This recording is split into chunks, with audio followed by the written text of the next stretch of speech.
lugar, uma palavra de agradecimento ao JM, o amável convite, deixou-me muito honrados. Vou tentar ser breve, atendendo à hora, pós-almoço, ficar dentro dos 15 minutos que me foram alocados, e depois, se houver aqui algum tema que eu não detalhe com precisão, ou um outro que não trate, passaremos depois para a fase das perguntas e das respostas. Ora bem, este primeiro slide até tem ali um hotel da concorrência, não é por causa do Bruno estar aqui, mas enfim, este é para mostrar que a Madeira como produto, visto de uma forma holística, está bem e recomenda-se. Os seus ativos estão intactos. Nós não tivemos aqui um tsunami que devastou os ativos da Madeira. Nós temos o mar, a montanha, as levadas, os trilhos, a cultura, estão todos cá. Os hotéis e os colaboradores também.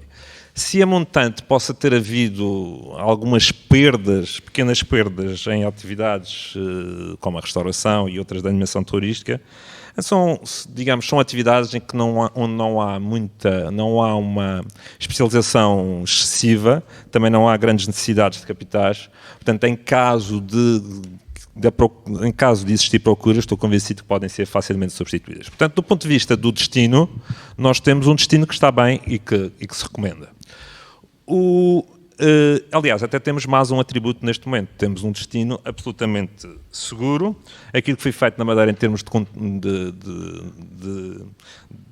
contenção da exposição ao Covid-19 resultou em menos de uma centena de contágios, em cerca de dois hospitalizados, desses um em cuidados intensivos, e 0 óbitos. Por conseguinte, o destino está cá, os ativos estão todos cá, não foram destruídos, e até temos um atributo acrescido que é um destino seguro do ponto de vista do Covid.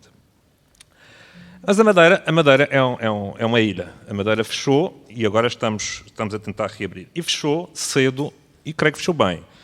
Fechou cedo porque os portos começaram a fechar em março, no começo de março, os aeroportos fechou-se o aeroporto a 15 de março. Os ouvidos, os demais players económicos foram ouvidos, a população quase em uníssono concordou com esta estratégia, pois sabiam que o vírus não nasce de geração espontânea e qualquer perigo teria que vir do exterior. Digamos que houve uma estratégia assertiva, atempada, concertada, bem coordenada, que gerou bons resultados. Este foi o que se passou no momento do fecho. O fecho não foi fácil, mas a reabertura será mais difícil. Uma reabertura mais cedo e mais ampla será criticada pela generalidade da população. Uma reabertura mais tarde e mais limitada não será bem acolhida pelos players do setor do turismo, nomeadamente, responsáveis por cerca de 26% do PIB e uma percentagem ligeiramente inferior no que toca a empregos. Portanto, temos que encontrar aqui um ponto de equilíbrio que permita retomar de forma gradual o nosso turismo, mas também que não coloque em causa a saúde da população local. Portanto, há um compromisso. Temos que chegar a esse compromisso porque o turismo não são apenas os hotéis e os seus colaboradores. O turismo é a Madeira e as suas gentes. A nossa capacidade que temos de acolher, quase ancestral, essa capacidade genuína de bem receber. E, por conseguinte, portanto, que é isso que nos distingue. O pior que poderia acontecer era nós, de alguma forma, abrirmos a Madeira sem controle, chegarem aqui turistas de forma em grande número e desatar a contagiar a população local.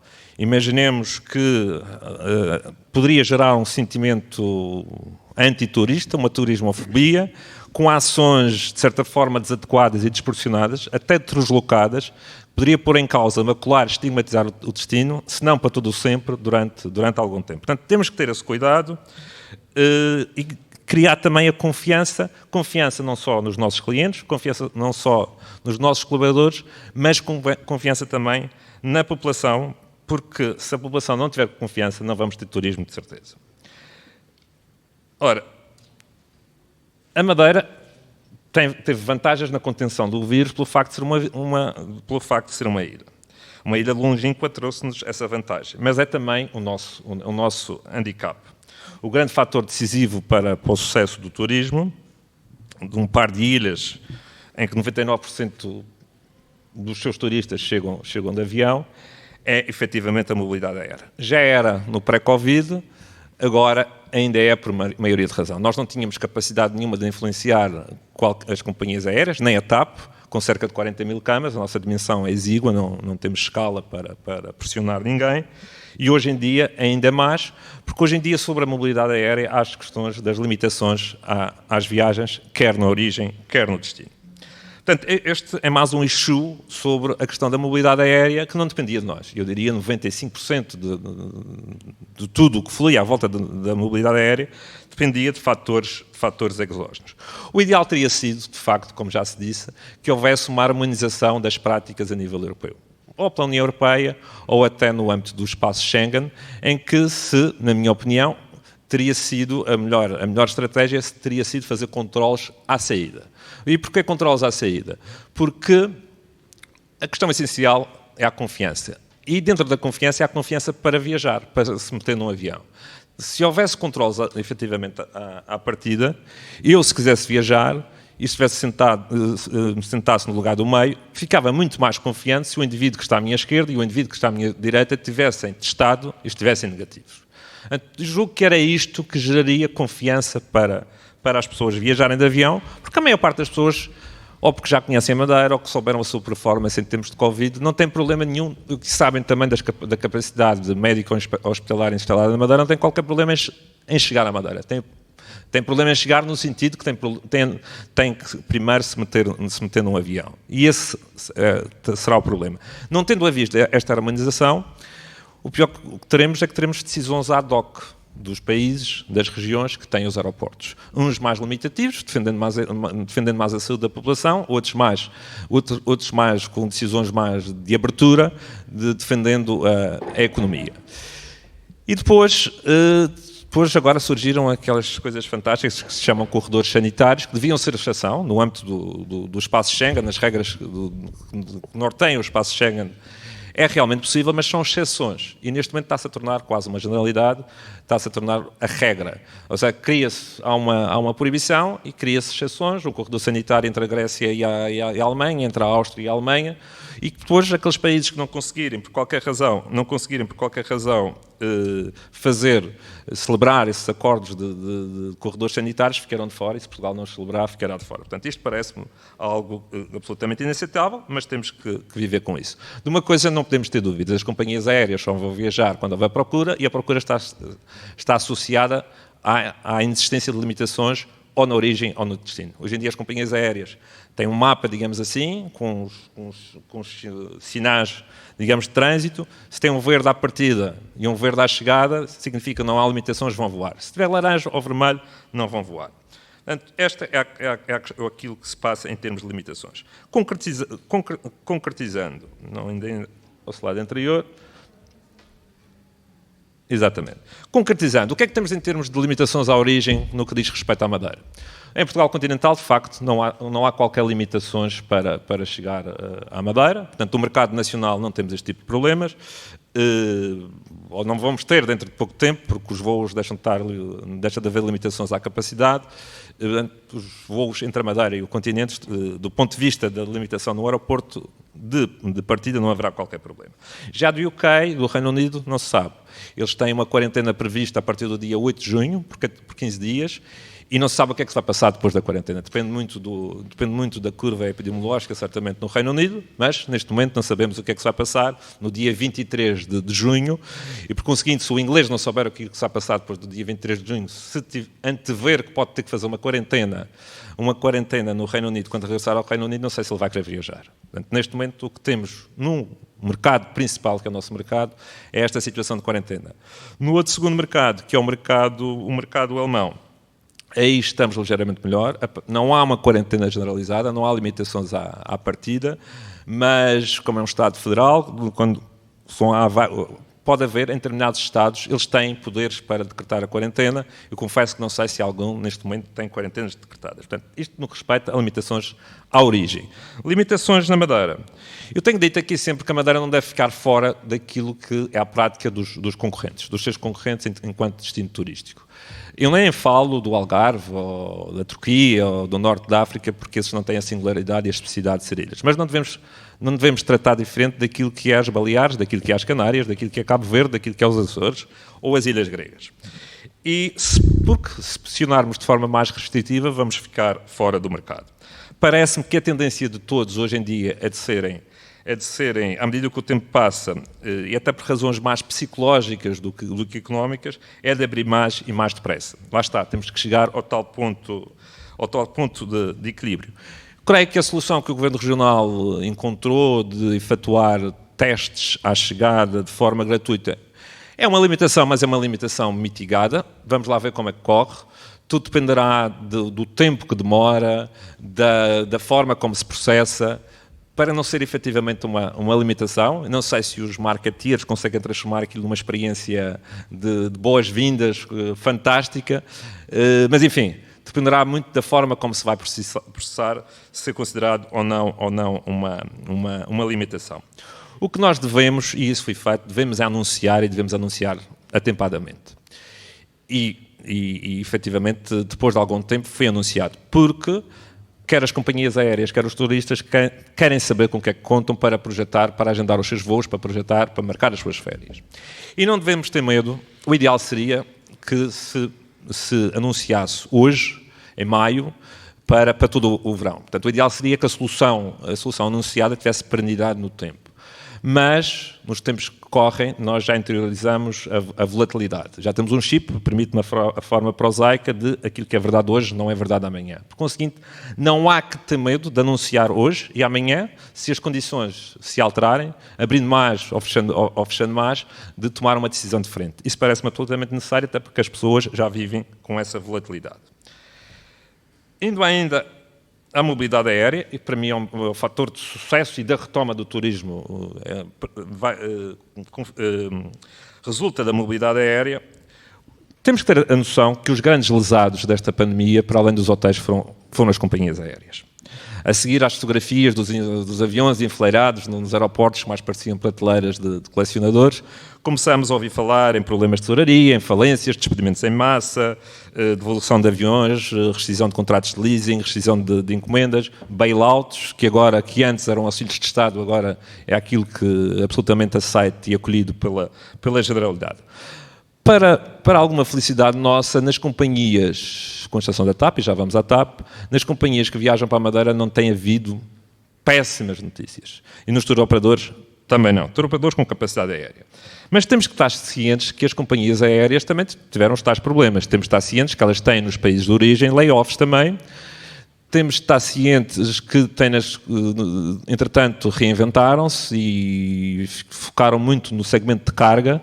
E, portanto, temos que ter a percepção que elas não vão facilmente fazer o shift para o transporte aéreo ou porem os aviões no ar se lhes sair menos oneroso ter os aviões em terra. Porque, por exemplo, no Reino Unido o layoff é pago a 100% e até final de junho e depois será pago a 80%. Portanto, temos de estar cientes que isto não será um clique para as companhias aéreas começarem a viajar.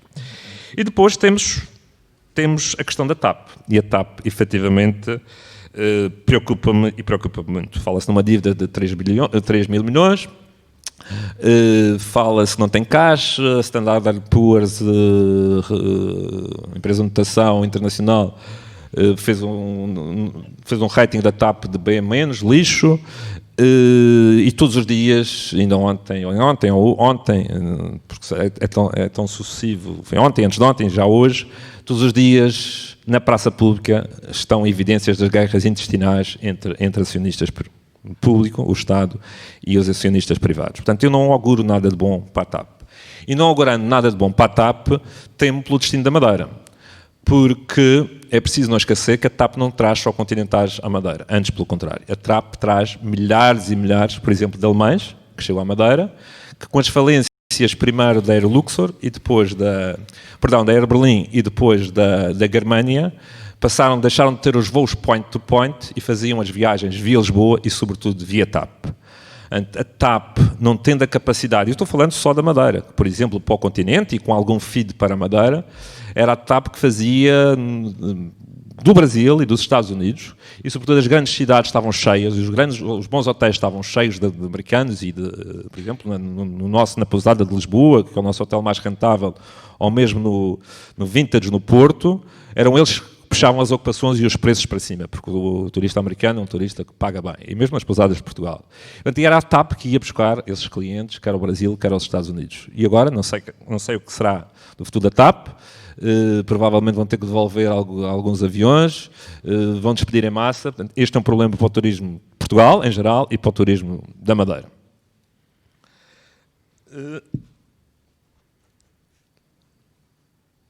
Passava a seguir, se o slide me deixasse...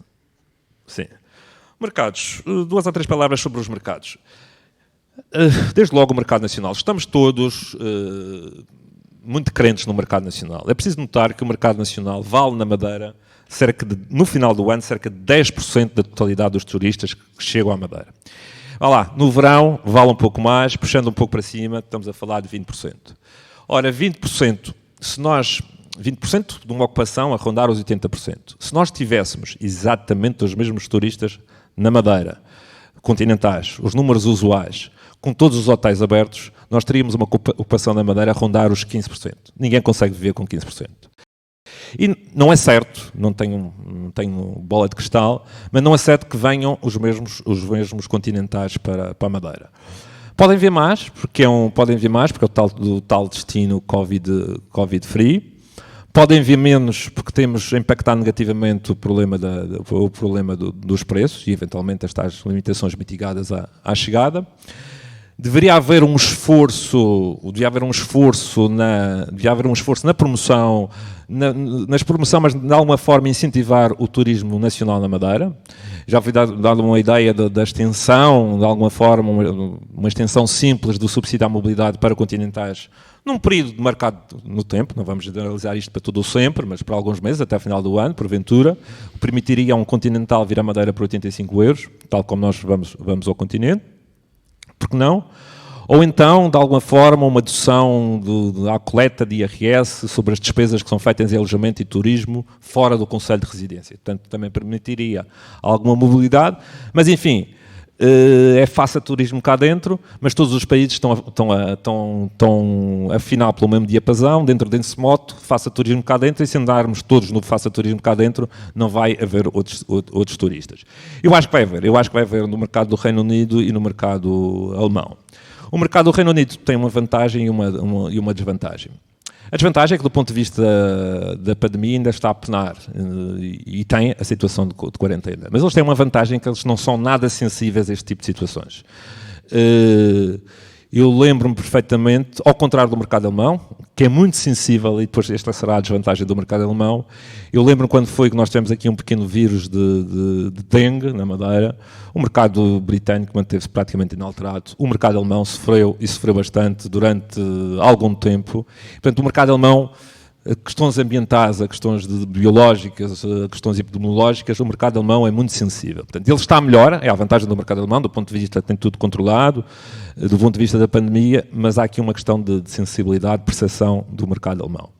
Eu coloquei ali também as bandeiras dos países nórdicos escandinavos, e aquilo não é para o verão, é para o inverno. Porque as pessoas hoje pretendem viajar mais curto, se possível de carro, mas como não chegam cá à Madeira de carro, e de forma mais rápida. O que é que se passou com o mercado nórdico? Nós tivemos o share do mercado nórdico na Madeira já foi muito mais expressivo do que é nos últimos anos, mas os nórdicos começaram a ir para o Oriente, nomeadamente para a Tailândia e também para o sul da América e para as Caraíbas, no inverno.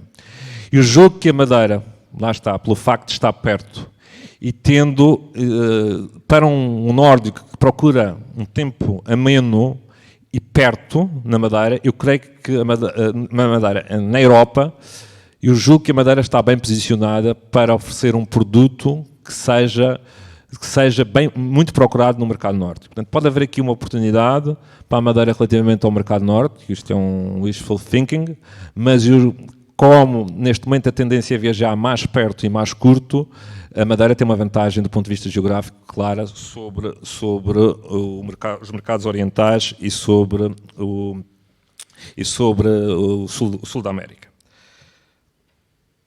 Passando a questão da promoção, 2 ou 3 palavras, 2 ou 3 guidelines. Acho que devemos passar a imagem de segurança e do excelente desempenho no que toca ao Covid. Nós temos hoje destinos que comparam muito mal com a Madeira. Eu bem sei que tem população maior, mas temos hoje e que estão-se a apresentar como arautos ou como exemplos de bom desempenho no Covid. Por exemplo, as Canárias. As Canárias houve 150 e tal mortos. Nas Baleares ainda houve mais, com uma população de cerca de 50% das Canárias, creio que houve até ontem 224 mortos, e estão-se a apresentar como grandes exemplos de contenção da pandemia. Isto, como é óbvio, tem de ser embrulhado num invólucro do marketeer, mas acho que devemos mostrar que temos 0 óbitos, de uma forma ou de outra, e não deixar que esse espaço seja ocupado por outros. E depois também, ao mesmo tempo, e as Baleares está a fazer isso muito bem, é provar que somos um destino seguro, um destino que tem capacidade médica hospitalar, que se caso aconteça algo, e esperemos que não, nós temos capacidade para responder, temos os nossos serviços preparados, os nossos serviços médicos, não vamos estar sem capacidade, com a capacidade toda ocupada. Por conseguinte, devemos ir por aí. A Baleares está a ir por aí com muito sucesso. Depois, devemos nos concentrar, ali diz foco, devemos nos concentrar em determinados mercados que nos conhecem com retorno muito rápido, e o mercado alemão e o mercado inglês. Infelizmente algumas expectativas que haveriam, e foi aprovado no orçamento da AP Madeira, relativamente ao mercado americano, parece-me que manda o bom senso que neste momento adiemos esse tipo de promoções. E depois, também companhias aéreas. É absolutamente essencial. As companhias aéreas vão voar para os destinos que lhes deem melhores condições. E melhores condições é menos taxas, é menos limitações, e é sobretudo alguma partilha de riscos. É sobretudo quem, ao fim e ao cabo, lhes paga de alguma forma os empty seats. E nós temos de estar lá, porque todos os destinos vão atuar mais ou menos da mesma forma. Portanto, nós temos que ter boas relações com as companhias aéreas, com os operadores com capacidade aérea, para estabelecer as parcerias que sejam necessárias, partilhando o risco. Portanto, aqui, e temos que alocar importância significativa dos orçamentos de promoção às companhias aéreas, por uma forma de co-branding ou até outra menos dissimulada, agora já que os auxílios de Estado aparentemente estão permitidos, de alguma forma a prover, de alguma forma a financiar as companhias aéreas para eles viajarem para o nosso destino. Portanto, do ponto de vista da promoção, era isto. Quanto aos apoios, em primeiro lugar, é justo reconhecer e agradecer aquilo que foi os apoios estatais, os apoios regionais e os apoios autárquicos. E aqui na palavra, tenho à minha frente o vereador da Câmara Municipal do Funchal e, por exemplo, nós usufruímos de uma isenção de renda numa concessão que tínhamos. Portanto, houve apoios, cada um deu apoios à sua medida, portanto, houve apoios em vários níveis, a várias instâncias, que temos que reconhecer e agradecer. Essa era uma primeira nota. Segundo, não há dúvida que o setor do turismo foi o setor mais impactado por isto. Pode haver outros tão impactados, mas o setor do turismo, outros tão, mais do que o turismo, não houve. Por isso, este é um gráfico da Deloitte, mas feito no final de março. Está ali uma curva. O turismo, a performance económica do turismo vai ser as pendentes não são iguais, não vai ser em V, nem tão pouco em U. Ali está um símbolo da Nike, mas eu creio que aquilo até é uma perspectiva muito otimista. Foi da Deloitte, mas foi em abril, onde aponta ali para fevereiro do ano que vem, com 80% da atividade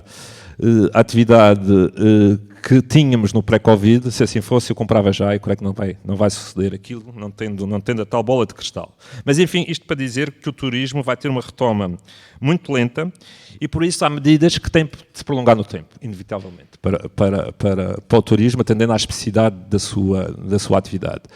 E, desde logo, lembro-me, a questão do layoff parece-me absolutamente essencial, foi a melhor medida que foi lançada. Nós temos experiências, temos em vários países europeus com layoffs superiores alguns layoffs no Reino Unido, na Alemanha, que pagam a totalidade e as empresas não têm qualquer custo. Mas, enfim, estamos à dimensão de Portugal, mas foi uma medida absolutamente essencial para a manutenção de pós-trabalhos. Julgo que é uma medida que deve ser prorrogada no tempo. Porventura, e não sendo aqui, se calhar, muito politicamente correto no âmbito empresarial, porventura, no futuro, com uma maior comparticipação por parte da entidade empregadora. Eu percebo, o dinheiro não é elástico, porventura com essa maior comparticipação da entidade empregadora, parece-me absolutamente essencial que se prorrogue o layoff, porque a atividade de hoteleira, como veremos especialmente para a Madeira de seguida, não se vai reiniciar one shot para os valores de outrora em julho.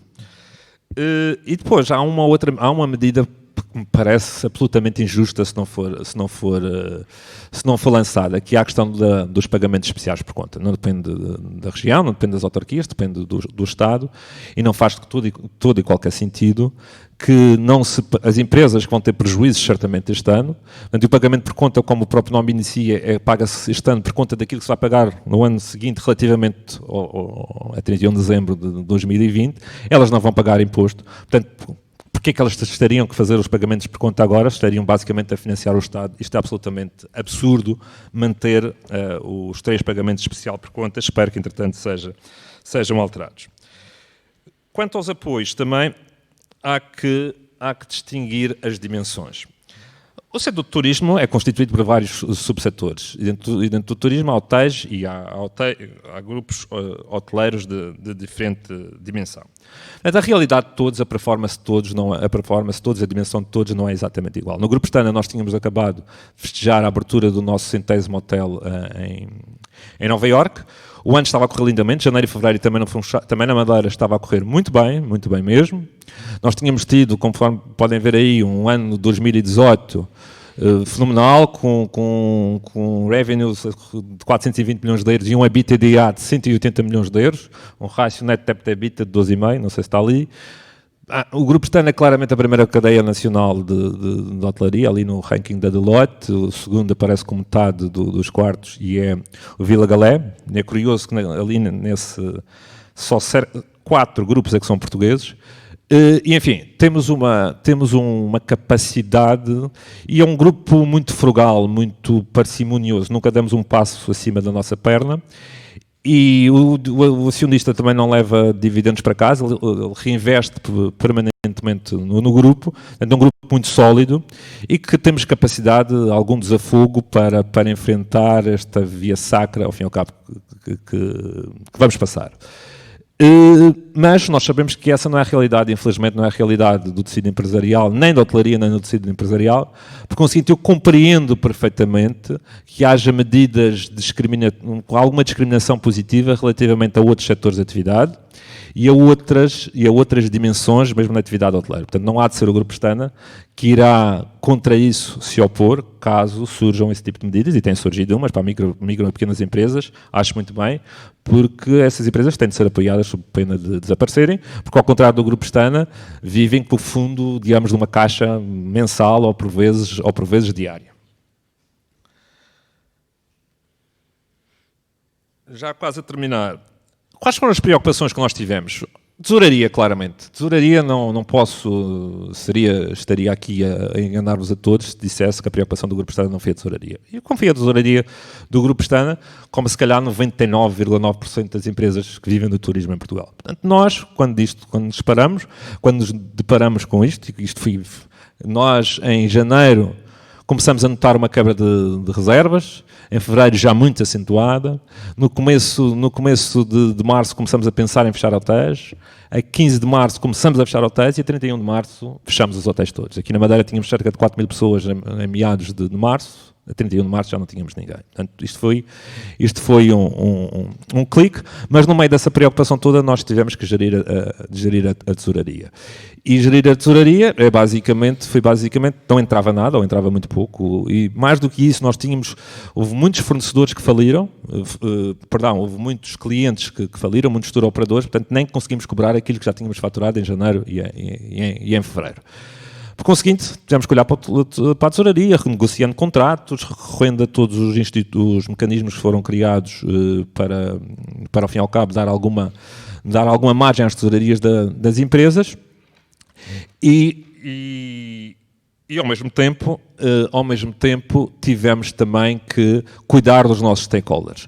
E os nossos stakeholders são, em primeiro lugar, os nossos colaboradores, são cerca de 3 mil em Portugal todo, e ao fim e ao cabo recorremos ao layoff só em 15 de Abril, não recorremos logo ao layoff, e tentamos de alguma forma, antecipamos o pagamento dos salários a todos os colaboradores. Significa isto que eles no tempo em que há o layoff não vão ter qualquer perda de remuneração. Depois vamos ver o que é que faremos para compensar em dezembro, mas tínhamos que correr. Há aí alguma hipocrisia que diz, o Grupo Pestana, mas porquê que o Grupo Pestana recorreu ao layoff?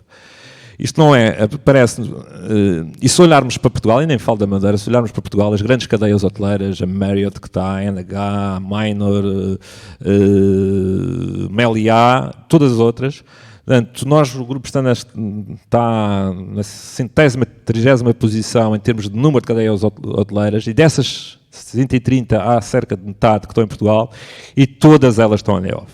Portanto, porquê que nós... teríamos depois no fim com uma desvantagem competitiva, porque é que nós não iríamos recorrer ao layoff quando as outras grandes cadeias hoteleiras, outras grandes empresas recorreram ao layoff?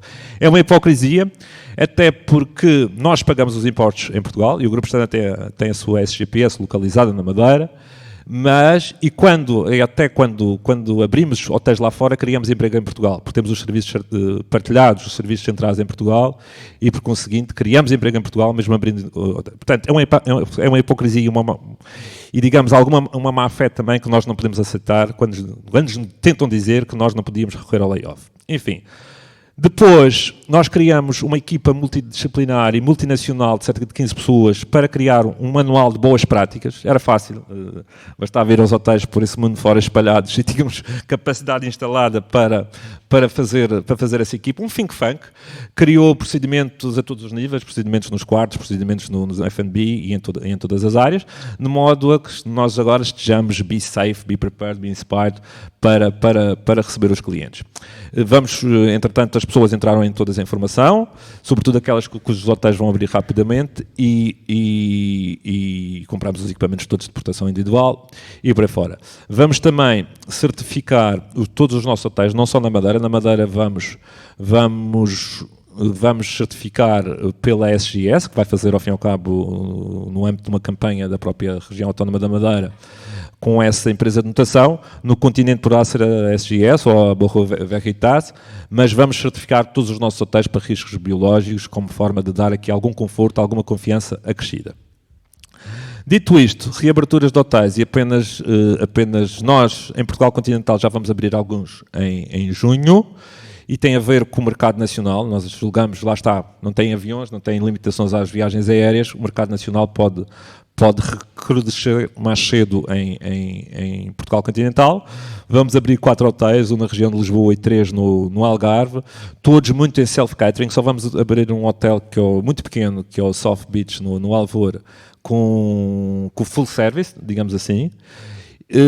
E vamos abrir também 6 pousadas de Portugal, uma em Valença, uma cá em baixo, só para ir aos opostos, em Sagres, e vamos abrir outras pousadas. Depois em julho vamos abrir muitos hotéis, mais hotéis em Portugal continental, e já também abrir, porventura, na Europa só, o de Berlim, o de Berlim, pelo menos o de Berlim, e provavelmente também o de Madrid, também, e o de Amsterdão.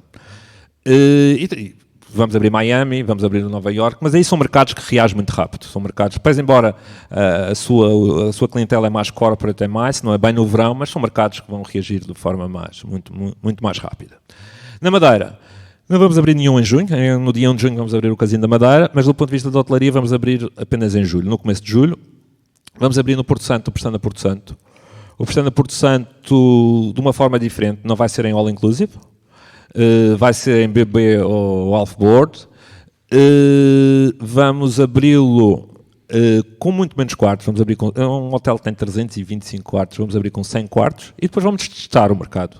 vamos testar, portanto, se a procura estiver lá, vamos abrir, temos uma oferta, temos capacidade de oferta, vamos abrir mais, mas só vamos abrir o Pestana Porto Santo, não vamos abrir nem o Colombos, nem o Ilha Dourada neste verão. Porque não o All Inclusive?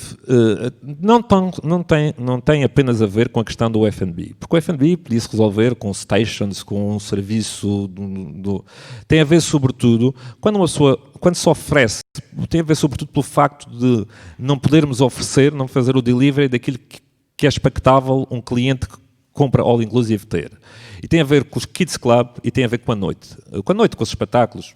Quando se compra All Inclusive, as crianças são deixadas nos Kids Club logo de manhã e são levantadas, com as aspas todas, no fim do dia. E é claramente uma das atividades que está desaconselhada em termos de saúde, a questão do Kids Club, durante muito tempo. Portanto, nós não poderíamos ter algumas atividades para crianças, mas não poderíamos ter o Kids Club. E depois, à noite, são os espetáculos da noite, a dimensão noturna, o free drinking, mais uma série de espetáculos, que é outra das atividades que também está, se não proibida, absolutamente desaconselhada. Portanto, nós oferecer um all-inclusive, como fazemos no Porto Santo, como fazemos no Blue, no Hotel no Alvor Blue no Algarve, ou no Dom João II no Algarve, hotéis onde temos o all-inclusive, portanto, estaríamos a defraudar as expectativas dos clientes. E então, preferimos não abrir esses hotéis, no Porto Santo temos que abrir este, mas no Algarve vamos reencaminhar as pessoas para outros hotéis e não oferecer o all-inclusive. Portanto, não tem só a ver com o F&B é uma questão importante, mas não tem a ver, porque as pessoas, a questão do tacto, de tocarem instrumentos que são manuseados por muita gente, tem a ver sobretudo com isto. E passando, na Madeira, e além do Porto Santo, vamos abrir o Carlton, logo no início de julho, que é onde temos o nosso clube de férias, o Pestana Vacation Club, e lá está, são clientes que nos conhecem muito bem e que estão desejosos de vir. Recebemos telefonemas quase todos os dias a dizer quando é que abrem, e como no Carlton temos o Madeira Beach Club, vamos abrir o Carlton, que é um hotel bastante grande. E depois vamos abrir aqueles hotéis onde temos o self-catering, onde temos aquilo que o cliente procura. O cliente procura poucas confusões, o cliente procura pouca gente, o cliente procura entradas autónomas, muito espaço verde, corredores amplos onde o ar circula. Vamos oferecer, assim, 2 hotéis que se enquadram mais ou menos dentro destas características, que é o Casino Studios, que tem muito poucas áreas sociais e tem uma entrada, digamos, pelo exterior. E vamos também abrir o Atlantic Gardens na Praia Formosa. E vamos a Quinta do Arco, um espaço enorme, com jardins frondosos, verde, com todos os quartos autónomos, com entradas pelo exterior. Vamos abrir também a Quinta do Arco, essa sobretudo para o mercado local. Os outros é para o mercado nacional. Em julho, para o mercado nacional e para o mercado internacional, mas se bem que serão muito alimentados no mercado nacional. E para terminar, um último slide, e digamos, 2 notas apenas, se calhar, mais filosóficas do que outra coisa. Uma é o Black Swan foi, ao fim e ao cabo, o Black Swan é um evento absolutamente com efeitos devastadores, absolutamente disruptivo, que nos faz pensar e que, ao fim e ao cabo, não deixa pedra sobre pedra. Uma questão é que eu acho que vai ser o tempo da competência, porque, e agora, na atividade hoteleira, os últimos anos, não tanto 2019, mas 2018 e para trás, foram anos muito fáceis. Foram anos que bastavam ter as portas abertas, em que o turista chegava quase em paletes, permita-me a expressão, e, portanto, eram anos fáceis para os diretores de hotéis, anos fáceis para os gestores de equipas. Não havia muito a fazer do ponto de vista da venda, porque a procura existia. Agora vão ser anos mais difíceis. São anos que, permitam uma expressão coloquial, são anos em que vamos ver quem tem unhas para tocar a guitarra. Para quem, com o mesmo empenho, mas com mais imaginação, com mais inovação, fazendo as coisas fora da caixa, pode ultrapassar estas adversidades. Enfim, são tempos que eu particularmente gosto, mas será o tempo da competência. E depois uma lição de vida, digamos assim. Quando nós estávamos à espera que já conhecíamos as incertezas todas e geríamos dentro das incertezas que conhecíamos. E na atividade hoteleira, desde o advento da Expedia e da Booking, fenómenos absolutamente disruptivos, que em 5 anos ficaram com um monopólio que antes a Thomas Cook e a TUI, no tempo pré-digital, demoraram 50 anos a fazer. Depois, a Airbnb também criando imensas exigências, imensos novos desafios à própria hotelaria. Enfim, nós geríamos nesta incerteza toda, mas nós julgávamos preparados para gerir nesta incerteza toda. O que é facto agora é com este Black Swan, prova que jamais estávamos à espera daquilo que efetivamente aconteceu. Muito obrigado.